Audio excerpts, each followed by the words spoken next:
Okay, so ganito nagwo-work yung system nyo. So dito una, kailangan muna natin i-open yung SAMP na application. So ito siya. So kailangan naka-start yung dalawang yan.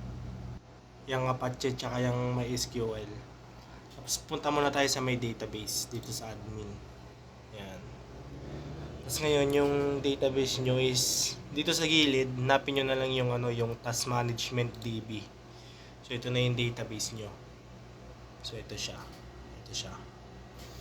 So dito pag papalabasin natin yung system, so ang search natin dito is localhost. So localhost.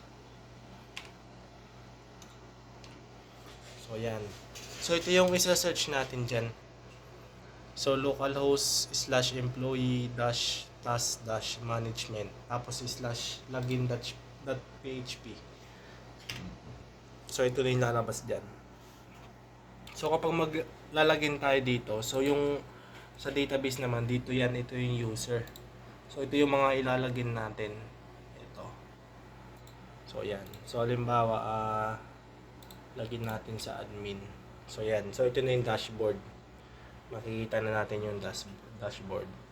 So dito naman sa navigation bars. So yan, pwede natin yan hide. Yan.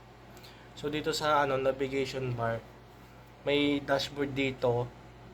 Dashboard, manage user, create task, tapos all task, tapos yung logout.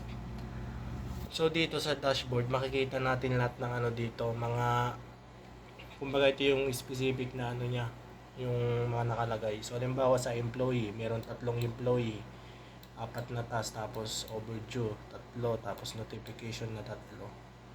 So dito, deadline, pending, ganyan, in progress, tapos complete.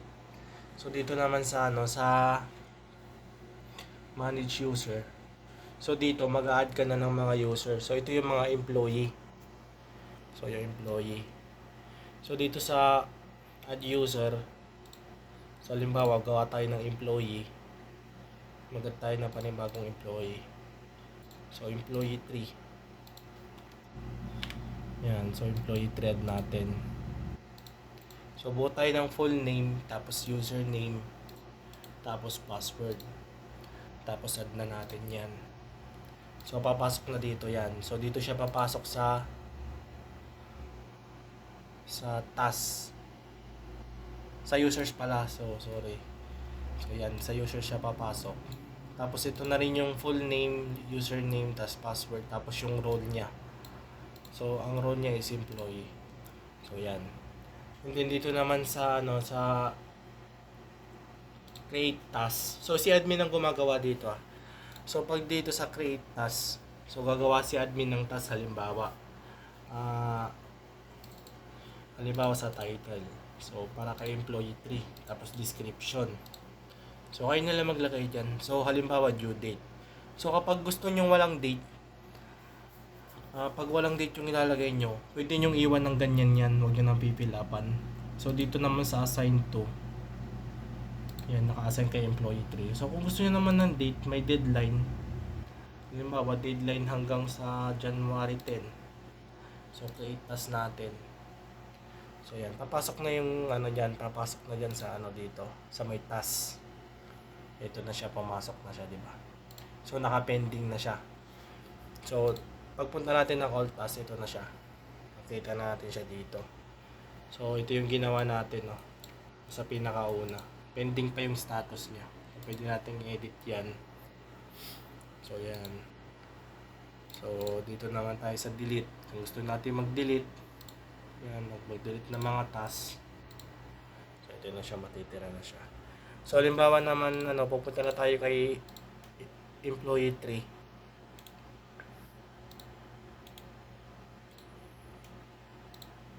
So yan, papasok na tayo dyan. Tapos meron na siyang notification dito. Ito na sa taas. So ito mga notification na to, pumapasok siya dito sa notifications. So yan.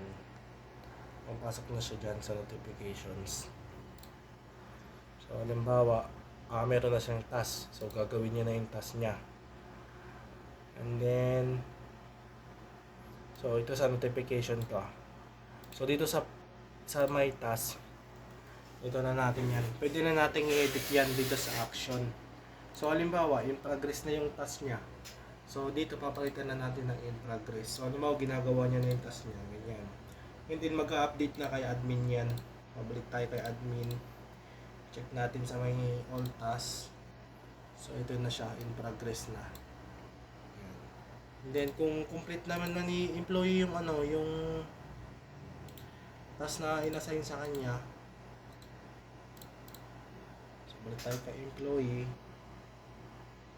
Tayo may task. So, ang lalabas dyan is i-edit niya na naman. Tapos, gawin niya ng complete. So, complete niya na yung task na yan. So, pag complete na yan, pagbalik natin kay admin. So, ito na siya. Complete na yung nakalagay. So, ganun lang siya gumagana. Madali lang siya. So, pwede ka ulit mag-create task dyan. Kung may mga task na i-assign sa mga employee, yan, lagyan mo lang. Lagyan ka lang ng title, description. Tapos, kung gusto mo to, huwag mo na pipilapan yan. Kung ayaw mo ng deadline, pwede mo na clear. Ito, clear. Tapos, create. So, papasok na yan dito sa no deadline. Ito, mayroong no deadline na isa. So, yan. So, naka-assign na yan kay employee. So, kanina ba nakaset yun? Check natin.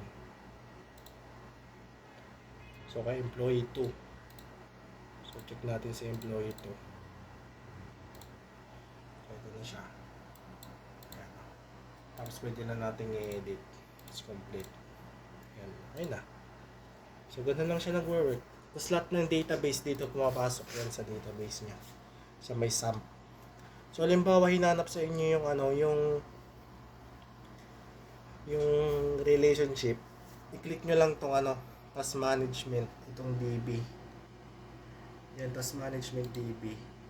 Tapos, punta kayo dito sa taas. Hanapin nyo itong designer.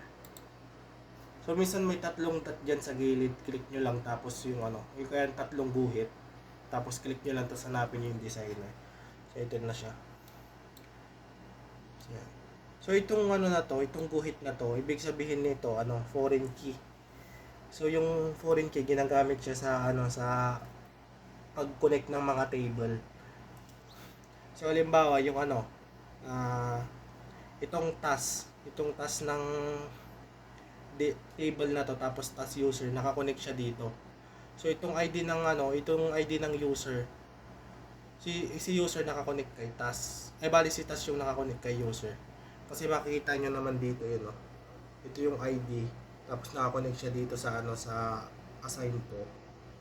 Yan. So, makikita nyo yan dito. So, pag pag nakakonect siya, ibig sabihin, pag nag-create ka ng ng data, kailangan meron siyang foreign key. So, explain nyo na lang dun is yung dito. Mahirap kasi explain Basta ang lang, nakakonect lang siya dito. So, halimbawa dito sa user, di ba, punta tayo ng task. So, dito, task kasi, di ba, wala siya nakikita ang user. So, dito nyo makikita yan kay assign to. Ito yung sinasabi ko sa inyo na nakakonect. So, para malaman natin kung sino yung user na yon, kung kanino naka-assign yung mga task na inassign sa kanila. So, dito nyo makikita yan. So, may number yan. Ito yung number na yan, dito nyo makikita sa users yan. So, itong ID na yan. So, pagpunta natin ng task, tapos dito sa assign to, pwede nyo i-click yan. So, ito siya, employee 3. Lalabas na dito yan. Papupunta niya kay ID 10. So, sa employee 3 nga yun. So, yun yung purpose na ng foreign key. So, pag pina-explain sa inyo. So, ganun na lang yung gawin nyo. Tapos, ito naman yung sa designer. Yan. So, ganyan lang siya. Simple lang.